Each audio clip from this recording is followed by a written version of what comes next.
Hello दोस्तों, SS मंत्रा YouTube channel में आप सभी का स्वागत है। क्या कभी इस बात पर ध्यान गया है कि जेब में रखा एक 100 रुपए का नोट अ, असल में सिर्फ एक कागज का टुकड़ा है, लेकिन फिर भी पूरी दुनिया उस एक कागज के पीछे भाग रही है। ऐसा क्या जादू है उस कागज में? हाँ वही मतलब दिखने में तो बस कागज ही है ना। बिल्कुल। और आज का हमारा ये गहन विश्लेषण यानी हमारा डीप डाइव कुछ ऐसे ही रोचक और जरूरी तथ्यों पर आधारित है। हम डीएलएड सेकंड सेमेस्टर का सामाजिक विज्ञान यानी सोशल साइंस की राजन सीरीज 2026 पार्ट 3 का एक महारिविजन कर रहे हैं। एकदम सही। और ये एक ऐसी क्लास है जहां हम सिर्फ तथ्य नहीं रटेंगे बल्कि उनके पीछे छुपे कारणों को समझेंगे। सही कहा आपने। तो मुझे लग रहा था कि किसी भी विषय की गहराई में जाना हो तो सबसे पहले उसके स्तंभों को समझना जरूरी है। भूगोल, इतिहास, नागरिक शास्त्र और अर्थशास्त्र यानी ज्योग्राफी, हिस्ट्री, सिविक्स और इकोनॉमिक्स, इन चारों स्तंभों पर ही ना किसी भी सभ्यता का ढांचा टिका होता है। अच्छा, मतलब ये चारों एक दूसरे से जुड़े हुए हैं। हाँ, और नोट्स में स्पष्ट रूप से बताया गया है कि इन चारों में अर्थशास्त्र यानी इकोनॉमिक्स सबसे ज्यादा महत्वपूर्ण है, सर्वाधिक महत्वपूर्ण। इसलिए हमारा सबसे ज्यादा जोर उसी पर होगा, लेकिन हर एक कड़ी को एक दूसरे से जोड़ते हुए हम आगे बढ़ेंगे। तो एक क्रमबद्ध तरीके से शुरू करते हैं, स्टेप बाय स्टेप तरीके से। सबसे पहले उस जमीन, उस पृथ्वी को समझना होगा जिस पर हमारी सभ्यता बनी है ना। बिल्कुल, क्योंकि भूगोल समझे बिना इतिहास की घटनाओं का स्थानिक संदर्भ समझना लगभग असंभव है। जमीन कहाँ कैसी है यही तय करता है कि इंसान कहाँ बसेंगे। सही बात है। तो पृथ्वी के विशाल पैमाने से शुरू करें तो सबसे पहले शीत कटिबंध की बात आती है, जिसे फ्रिजिड जोन कहा जाता है। हाँ, शीत कटिबंध। ये एक क्षेत्र 66.5 डिग्री से लेकर ध्रुवों यानी पोल्स के मध्य स्थित है। पर इसका सीधा सा मतलब क्या है? वही मैं सोच रहा था कि इसका प्रैक्टिकल मतलब क्या है। असल में पृथ्वी के गोल आकार के कारण ना इन क्षेत्रों में सूर्य की किरणें बेहद तिरछी पड़ती हैं। इस वजह से यहाँ सालों भर बर्फ जमी रहती है। यहाँ का पर्यावरण बाकी पृथ्वी से बिल्कुल अलग और अत्यधिक ठंडा होता है। ओह, तभी इसको फ्रिजिड जोन कहते हैं। और अगर इन बर्फीले क्षेत्रों से आगे बढ़कर हम जलमंडल को देखें तो विशाल महासागरों का जिक्र आता है। बिल्कुल। और पृथ्वी का सबसे बड़ा महासागर प्रशांत महासागर है। प्रशांत महासागर, अच्छा। और फिर आती है वो जगह जहां हम इंसान बसते हैं, यानी महाद्वीप। हाँ, महाद्वीप की एक बहुत सिंपल सी परिभाषा दी गई है। समुद्र तल से ऊपर उठे विशाल भूभाग को महाद्वीप कहते हैं। पर क्या ये विशाल भूभाग हमेशा शांत रहते हैं? मेरा मतलब है, पृथ्वी तो हिलती रहती है। नहीं नहीं, बिल्कुल शांत नहीं रहते। इनमें आंतरिक ऊर्जा के कारण भूकंप आते हैं और इन भूकंपों की तीव्रता मापने के लिए रिक्टर पैमाने का उपयोग होता है। रिक्टर स्केल, जो बताता है कि धरती कितनी तेजी से कांपी है ना। एकदम सही। और पृथ्वी की इन्हीं हलचलों और अत्यधिक ऊर्जा का एक और दिलचस्प नतीजा होता है चट्टानों का रूप बदलना। अच्छा, जैसे संगमरमर, जिसे मार्बल कहते हैं। As Shivansh Mishra sir mentioned, संगमरमर एक रूपांतरित शैल है यानी मेटामॉर्फिक रॉक है। ये 1 या 2 दिन में नहीं बनता। जो साधारण चूना पत्थर होता है ना, वो साध्यों तक पृथ्वी के गर्भ में अत्यधिक ताप और दबाव झेलता है। ओह वाह, मतलब चूना पत्थर ही संगमरमर बन जाता है। हाँ, तब जाकर उसकी संरचना पूरी तरह बदल जाती है और वो संगमरमर का ठोस रूप लेता है। प्रकृति का अपना एक सांचा है। क्या बात है। तो इन्हीं महाद्वीपों पर, इस बदलती हुई पृथ्वी पर मानव ने अपना इतिहास रचा। भूगोल ने रंगमंच बनाया और उस पर इतिहास का नाटक खेला गया। बहुत खूबसूरत बात कही आपने। शुक्रिया। अगर अब हम इतिहास की तरफ बढ़ें तो सबसे पहले तराइन का प्रथम युद्ध सामने आता है। पर एक सवाल है मेरा, सिर्फ इसी युद्ध का इतना महत्व क्यों है इतिहास में? देखिए, क्योंकि तराइन का प्रथम युद्ध जो मोहम्मद गौरी और पृथ्वीराज चौहान के मध्य लड़ा गया था, उसने आगे चलकर भारतीय उपमहाद्वीप की राजनीतिक दिशा तय कर दी थी। अच्छा, मतलब उसने फाउंडेशन चेंज कर दी। बिल्कुल। इस युद्ध के परिणामों ने आने वाली कई सदियों का इतिहास बदल दिया। और जब पृथ्वीराज चौहान जैसे योद्धाओं की बात आती है तो इनकी जड़ों को तलाशना भी जरूरी हो जाता है। सही कहा। राजपूतों की उत्पत्ति को लेकर काफी सवाल आते हैं एग्जाम्स में। हाँ, और पृथ्वीराज रासू के अनुसार स्पष्ट रूप से कहा गया है कि उनकी उत्पत्ति प्राचीन क्षत्रियों से हुई है। प्राचीन क्षत्रियों से, राइट। और इतिहास के राजवंशों की बात निकली है तो सम्राट अशोक का जिक्र आना लाजमी है, जिन्होंने इस पूरे भूभाग पर एक विशाल साम्राज्य खड़ा किया था। एकदम सही। और उनके पिता का नाम बिंदुसार था। ये छोटे तथ्य लगते हैं पर परीक्षा में ये सीधे नंबर दिलाते हैं, ध्यान रखिएगा। हाँ, बिंदुसार। इसके अलावा कुछ महत्वपूर्ण स्थानों का जिक्र भी नोट्स में है, जैसे निजामुद्दीन औलिया दरगाह, जो दिल्ली में स्थित है। राइट। और बाग की गुफाएं, जो मध्य प्रदेश में है। यहाँ पर एक और चीज थी, पल्लवा साम्राज्य का एक उदाहरण भी समझाया गया है कि उनका प्रमुख बंदरगाह कांची था। पर ये बंदरगाह इतने अहम क्यों थे उस वक्त? देखिए, प्राचीन काल में बंदरगाह सिर्फ जहाजों के आने जाने की जगह नहीं थे। वो उस समय का विश्वव्यापी इंटरनेट थे, आप कह सकते हैं। इंटरनेट? वाह, वो कैसे? क्योंकि बंदरगाहों पर सिर्फ कच्चा माल या मसाले नहीं आते थे, वहां नई सांस्कृतिक विचार, नई तकनीक और विभिन्न देशों के लोग आते थे। इन्हीं बंदरगाहों के टैक्स और व्यापार की वजह से पल्लवा साम्राज्य बेहद समृद्ध हुआ था। ये तो बहुत नया पर्सपेक्टिव है। और वहीं दूसरी तरफ मध्यकालीन काल में जब जमीन पर शासन चलन था तो सुल्तानते प्रांत को इक्ता कहा जाता था, है ना? हाँ, इक्ता। एक विशाल साम्राज्य को छोटे छोटे हिस्सों यानी इक्ता में बांट देने से प्रशासन चलाना और वहां से लगान वसूलना आसान हो जाता था। ये असल में विकेंद्रीकरण यानी डिसेंट्रलाइजेशन की एक रूपरेखा थी। आधुनिक और व्यवस्थित शासन की नींव रखी गई। यहां से हम सिविक्स यानी नागरिक शास्त्र पर आते हैं। बिल्कुल। हमारे देश को चलाने के लिए संविधान बनाया गया, जिसमें कानून बनाने की शक्तियों को 3 अनुसूचियों में बांटा गया है। राज्य सूची, केंद्र सूची और संवर्ती सूची, है ना? एकदम सही। इस बंटवारे से तय होता है कि आपस में सरकार के लेवल पर कोई टकराव न हो और शासन ठीक से चले। और इस विशाल संविधान को आकार देने वाली जो प्रारूप समिति थी यानी ड्राफ्टिंग कमेटी, उसके अध्यक्ष डॉक्टर भीमराव अंबेडकर थे। हाँ, और संविधान निर्माण में उनका दृष्टिकोण ये था कि दुनिया भर के संविधानों से सबसे सटीक और बेहतर चीजें भारत के अनुकूल चुनी जाएं। इसका एक बड़ा उदाहरण है नीति निर्देशक तत्व। वही, इसे आयरलैंड के संविधान से ग्रहण किया गया। अब देखिए, ये तत्व कोई सख्त कानून नहीं है, बल्कि ये सरकारों के लिए मार्गदर्शक है। उन्हें याद दिलाते हैं कि उनका मूल काम देश के नागरिकों का सामाजिक और आर्थिक कल्याण करना है। अच्छा, कल्याण करना। लेकिन कल्याण करने के लिए सरकारों के पास धन और आर्थिक व्यवस्था का ठीक होना जरूरी है। बिना ठोस आर्थिक आधार के तो नागरिक शास्त्र सिर्फ कानूनी दस्तावेज बनकर रह जाएगा। सही पॉइंट पकड़ा आपने। और यहीं से हम उस सबसे महत्वपूर्ण स्तंभ यानी इकोनॉमी में प्रवेश करते हैं। अर्थव्यवस्था। तो आजादी के बाद भारत ने मिश्रित अर्थव्यवस्था यानी मिक्स्ड इकोनॉमी का मॉडल अपनाया था, जिसका सीधा सा मतलब है निजी क्षेत्र यानी प्राइवेट सेक्टर और सार्वजनिक क्षेत्र यानी पब्लिक सेक्टर का सह अस्तित्व। हाँ, दोनों का साथ होना। पर मेरे दिमाग में एक सवाल आ रहा था कि उस समय सिर्फ निजी क्षेत्र पर क्यों नहीं छोड़ा गया सब कुछ? दोनों की जरूरत क्यों पड़ी? इसे समझने के लिए ना हमें 1956 की औद्योगिक नीति पर नजर डालनी होगी। उस वक्त देश नया था, आज़ादी मिली ही थी, सड़कें बनानी थी, बांध बनाने थे, बड़े स्टील और उर्वरक प्लांट्स लगाने थे। तो प्राइवेट कंपनीज क्यों नहीं कर सकती थी ये? क्योंकि किसी भी प्राइवेट कंपनी के पास न तो इतना बड़ा पैसा था उस वक्त और ना ही वो इतना बड़ा जोखिम उठाना चाहती थी जिसमें फायदा 10 साल बाद मिले। इसलिए 1956 की नीति में सार्वजनिक क्षेत्र यानी सरकार पर अधिक बल दिया गया। ओह, अब समझ आया। सरकार ने बुनियादी ढांचा खड़ा किया ताकि बाद में प्राइवेट क्षेत्र उस पर आगे का उत्पादन बढ़ा सके। बिल्कुल यही स्ट्रैटेजी थी। ये बात तो एकदम साफ हो गई।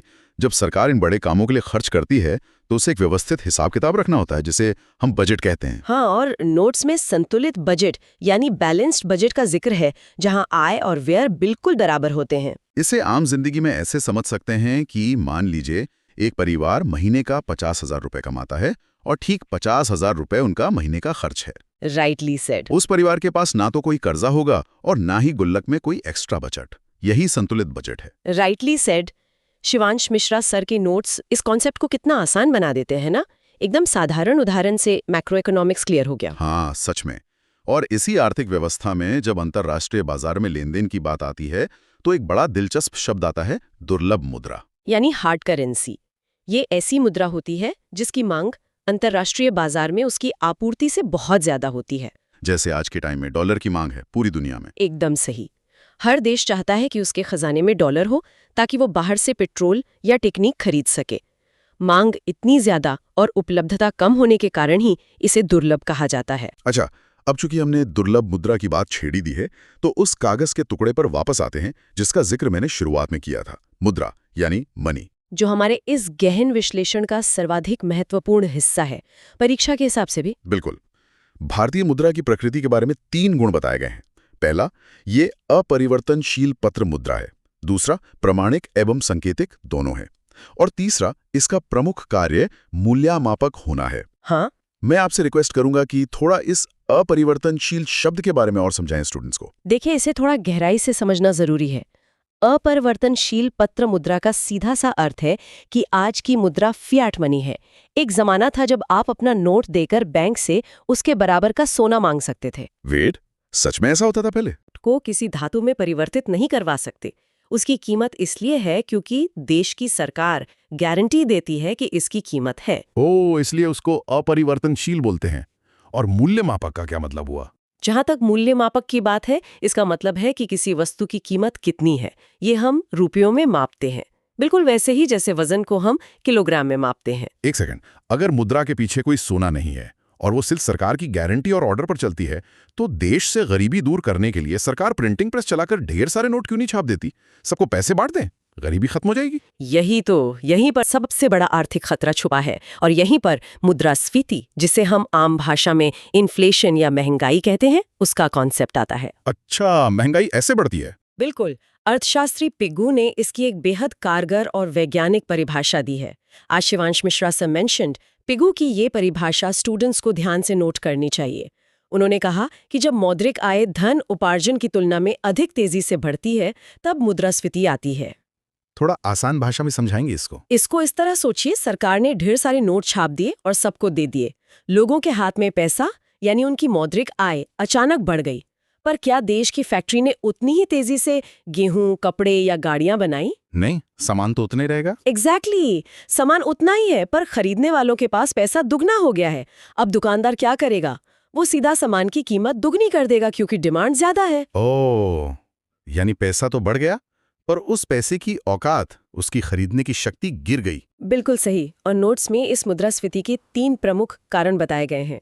पहला, घाटे का बजट बनाना, जहां सरकार अपनी आय से ज्यादा खर्च करने लगती है। दूसरा कारण? दूसरा है विकास व्यय बढ़ाना, यानी सड़कों पुलों पर अंधाधुंध पैसा खर्च करना, जिससे मार्केट में कैश बढ़ जाता है। और तीसरा, सबसे अहम, उत्पादन में कमी आना। इन तीनों कारणों से मार्केट में सामान के मुकाबले पैसे की मात्रा बढ़ जाती है और महंगाई आसमान छूने लगती है ना? एकदम सही समझे आप। तो क्या इसके ठीक उलट कोई स्थिति होती है मार्केट में? हाँ, होती है। उसे कहते हैं मुद्रा संकुचन, यानी डिफ्लेशन। ये तब होता है जब उत्पादन में वृद्धि मुद्रा की मात्रा से अधिक होती है। मतलब फैक्ट्री ने ढेर सारा सामान बना दिया, पर लोगों के पास पैसे ही नहीं है। वही, मार्केट में फैक्ट्री ने इतना सामान बनाकर रख दिया है कि उसके मुकाबले लोगों के पास खरीदने के लिए पैसे ही नहीं है। परिणाम ये होता है कि मूल्यों में भारी गिरावट आती है। पर सामान सस्ता होना तो ग्राहक के लिए अच्छा होना चाहिए ना? इसे आर्थिक खतरा क्यों माना जाता है? देखने में लगता है कि सामान सस्ता हो रहा है, ये तो बहुत बढ़िया खबर है, पर असल में ये अर्थव्यवस्था के लिए जहर के समान है। जहर? वो कैसे? सोचिए, अगर आपको पता चल जाए कि कल आपके शहर के सबसे बड़े मॉल में 90% का डिस्काउंट मिलने वाला है और परसों वो सामान मुफ्त मिलने वाला है, क्या आप आज कुछ खरीदेंगे? अरे बिल्कुल नहीं, मैं तो कल या परसों का इंतजार करूंगा। डिफ्लेशन में यही मनोविज्ञान काम करता है। लोगों को लगता है कि कीमतें और गिरेंगी, इसलिए वो खर्च करना बंद कर देते हैं। जब खरीदारी ही नहीं होती तो दुकानदार पिछले सामान को क्लियर करने के लिए लॉस खाता है। फैक्ट्री वाले आगे बनाना बंद कर देते हैं और इसकी वजह से मजदूरों की नौकरियां चली जाती हैं और पूरी अर्थव्यवस्था अचानक रुक जाती है। Wow, that makes perfect sense. यानी धन का लगातार चक्कर में रहना जरूरी है। हाँ, और इसे लेकर मार्शल का एक बहुत प्रसिद्ध कथन भी नोट्स में शामिल किया गया है। मुद्रा वो धुरी है जिसके चारों ओर आर्थिक विज्ञान चक्कर लगाता है। बिना धुरी के पहिया नहीं चल सकता है ना? बिल्कुल। वही सेलिगमैन कहते हैं कि मुद्रा वो वस्तु है जिनमें सर्वमान्यता का गुण है, यानी जिसे हर इंसान बिना किसी शक के लेने और देने को तैयार हो। सही बात है। एक आखिरी आर्थिक संकल्पना यहाँ ये थी कि स्टॉक एक्सचेंज अर्थव्यवस्था में पूंजी का बाजार यानी कैपिटल मार्केट बनाता है। ये एक ऐसी जगह है जहां लंबे समय के लिए मुद्रा को उद्योगों में लगाया जाता है ताकि फैक्ट्री चलें और उत्पादन बढ़े। हाँ, और इन मुद्रा के उतार चढ़ाव, इन्फ्लेशन, डिफ्लेशन, इन सब का असली असर जमीनी स्तर पर कैसे पड़ता है, इसके लिए हमें भारतीय उद्योग और कृषि पर आना होगा। भारतीय उद्योग, तो इसकी 3 श्रेणियां स्पष्ट बताई गई हैं। सबसे ऊपर हैं वृहद उद्योग यानी सबसे बड़े उद्योग। हाँ, भारत में सबसे बड़ा संगठित उद्योग सूती वस्त्र उद्योग है और यहाँ पर लोहा एवं इस्पात की बात करें तो टाटा आयरन स्टील की स्थापना 1907 में हुई थी। 1907? ये तो बहुत पहले की बात है। ये एक ऐतिहासिक साल था क्योंकि उस समय इसने देश को एक मजबूत औद्योगिक नींव दी थी। उसके बाद आते हैं लघु उद्योग यानी मीडियम और स्मॉल स्केल इंडस्ट्रीज। इनकी निवेश सीमा 1 करोड़ रुपए बताई गई है ना? सही कहा। इस क्षेत्र को आगे बढ़ाने के लिए आबिद हुसैन समिति का गठन किया गया था, जो एग्जाम्स के नजरिए से याद रखने लायक पॉइंट है। आबिद हुसैन समिति, गॉट इट। और आखिर में आते हैं कुटीर उद्योग। ये मूल रूप से ग्रामीण और कृषि व्यवसाय से जुड़े होते हैं, जैसे हथकरघा या हैंडलूम। हाँ, जिसे एक ही परिवार के लोग मिलकर चलाते हैं आमतौर पर इन बेचारों को बहुत बड़ी समस्याओं का सामना करना पड़ता है।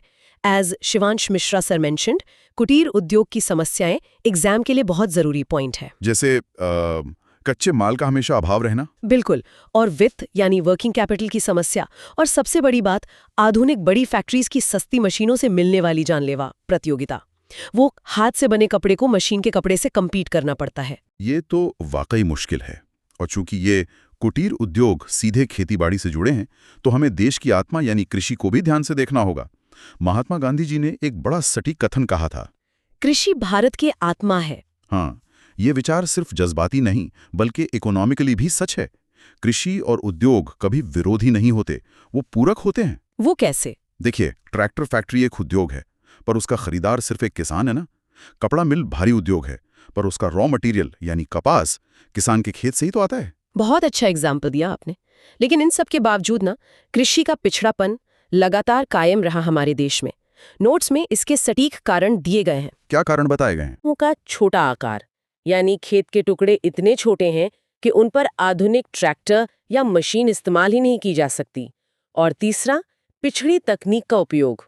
लेकिन आजादी के तुरंत बाद इस पिछड़ेपन को सुधारने के लिए 1952 में 2 बड़े ऐतिहासिक कदम उठाए गए थे। हाँ, जमींदारी प्रथा का हमेशा के लिए अंत किया गया था 1952 में। और संत विनोबा भावे द्वारा भूदान आंदोलन का प्रारंभ हुआ था, ताकि जमीन का असली मालिक वही बने जो उस पर पसीना बहाता है। एकदम सही। और जब उद्योग में मशीनें चल जाती हैं और खेत में फसल कट जाती है, तो आखिर में वो सब किसके पास पहुंचता है? उपभोक्ता यानी कंज्यूमर के पास। और उपभोक्ताओं का शोषण भी तो एक बहुत बड़ी समस्या रही है। शोषण इतना पुराना है कि सरकार को लंबा समय लगा उनके लिए कानून लाने में। उपभोक्ता संरक्षण की ये टाइमलाइन बहुत ध्यान से समझनी चाहिए स्टूडेंट्स को। तो इसकी शुरुआत कहाँ से हुई? देखिए, 1940 में सबसे पहले औषधि एवं सौंदर्य अधिनियम लाया गया, ताकि दवाइयों में कोई जहरीली मिलावट ना हो। फिर 1954 में खाद्य मिलावट निवारण अधिनियम आया, ताकि खाने की चीजों को सुरक्षित रखा जा सके। और 1958 में ठीक से मापने और तोलने के लिए देश भर में मैट्रिक प्रणाली प्रारंभ की गई थी। पर असल गेम चेंजर कानून आया कई सालों बाद, 1986 में, उपभोक्ता संरक्षण अधिनियम। इसने हमें यानी उपभोक्ताओं को सीधे तौर पर 3 बड़े अधिकार दिए थे ना। सुरक्षा का अधिकार, यानी कोई खतरनाक चीज न बेची जाए। सूचना का अधिकार कि पैकेट पर लिखा हो कि अंदर क्या है और कब एक्सपायर होगा।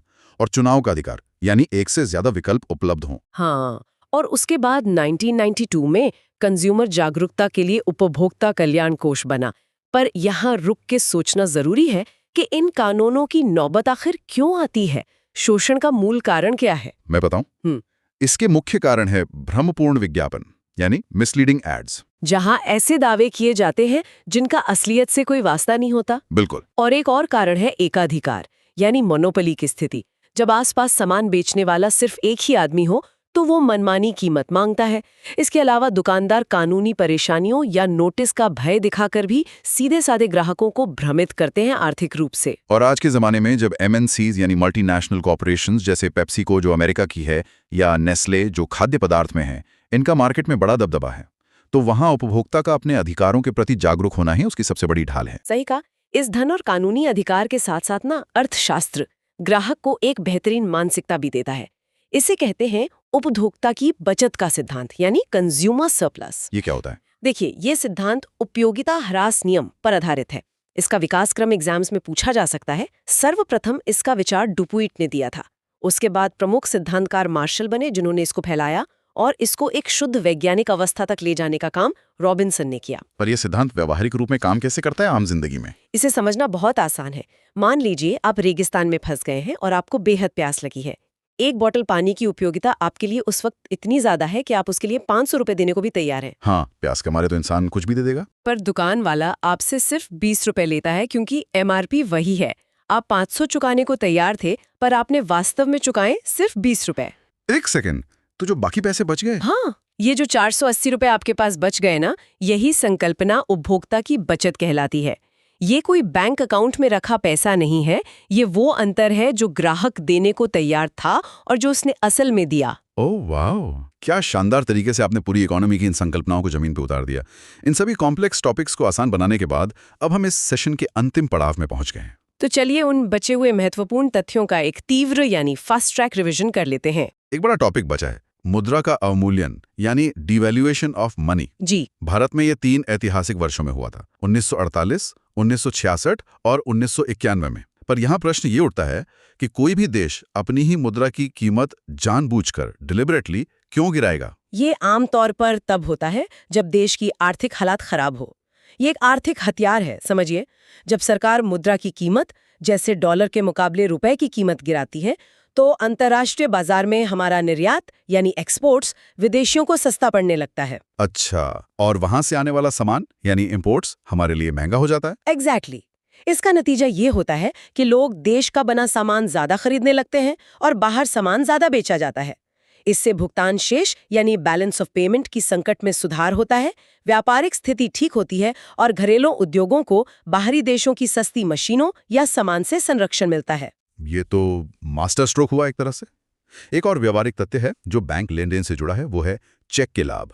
चेक से कर निर्धारण यानी टैक्स असेसमेंट में सरलता आती है क्योंकि हर ट्रांजैक्शन का रिकॉर्ड होता है। हाँ, इससे बचत को प्रोत्साहन मिलता है और सबसे बड़ी बात, साख मुद्रा यानी क्रेडिट मनी का विस्तार होता है, जिससे बैंकों के पास घुमाने के लिए ज्यादा पैसा होता है। Rightly said Shivansh Mishra sir, ये फास्ट ट्रैक पॉइंट्स एमसीक्यू के लिए अहम है और इनको बस याद रखना चाहिए। साथ ही सरकार द्वारा संचालित मौद्रिक नीति यानी मॉनेटरी पॉलिसी का लक्ष्य भी परीक्षा के लिए नोट करने लायक है। इसका मुख्य काम कीमतों और ब्याज दरों का सीधा नियंत्रण करना है। अगर इकोनॉमी में महंगाई ज्यादा तेजी से बढ़ रही है तो बैंक ब्याज दर बढ़ा देते हैं ताकि लोग कम लोन लें और मार्केट में कैश का फ्लो रुक जाए। साथ ही नए बैंकों की स्थापना करके फाइनेंशियल सिस्टम को गांव-गांव तक ले जाना इसका अहम हिस्सा है। एक विविध और आखिरी तथ्य जो नोट्स में बचा है, जूते टेक्सटाइल सलाहकार परिषद की स्थापना 1969 में हुई थी, जो उस समय देश के प्रमुख निर्यात उद्योग को संभालने के लिए की गई थी। तो लीजिए, इन फास्ट ट्रैक पॉइंट्स और इस लंबी बहस के साथ हमने भूगोल की ठंडी परतों से लेकर इतिहास के पन्नों तक, सिविक्स के कानूनी नीतियों से लेकर अर्थशास्त्र की इन्फ्लेशन डिफ्लेशन वाली धुरी तक का ये पूरा गहन विश्लेषण मुकम्मल कर लिया है।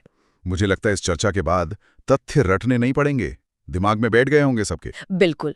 और जब इतनी गहराई से और लंबे समय तक हम कड़ी मेहनत करते हैं ना, तो किसी भी विद्यार्थी को थोड़ी थकावट या परीक्षा का तनाव होना लाजमी है। ये तनाव तो होता ही है। इस मानसिक तनाव को दूर करने के लिए नोट्स के अंत में शिवांश मिश्रा सर द्वारा लिखा गया एक बेहतरीन और ऊर्जावान मंत्र है, जिसे मैं पढ़ना चाहूंगी। उन्होंने लिखा है, उड़ान तो भरनी ही है, चाहे कई बार गिरना पड़े। सपनों को पूरा करना है, चाहे खुद से भी लड़ना पड़े। क्या बात है। ये सोच उस हर शख्स के लिए है जो परीक्षा के आने वाले नतीजों की फिक्र किए बिना आज अपने सामने रखी इस तैयारी पर ध्यान केंद्रित करता है। लगन और अटूट विश्वास ही सफलता की असली कुंजी है। सच में एक बेहतरीन विचार है जो किसी के अंदर भी ऊर्जा भर दे। तो इस आखिरी प्रेरणादायक सोच के साथ सामाजिक अध्ययन यानी सोशल साइंस के चारों स्तंभों का हमारा ये गहन और विस्तारित महारिविजन सफलतापूर्वक समाप्त होता है। ऐसी ही लगन और मेहनत से आगे बढ़ते रहिए। दोस्तों, अगर आपको ये क्लास पसंद आई हो तो वीडियो को लाइक करें और एसएस मंत्रा चैनल को सब्सक्राइब करें और बेल आइकन दबाना ना भूलें। धन्यवाद।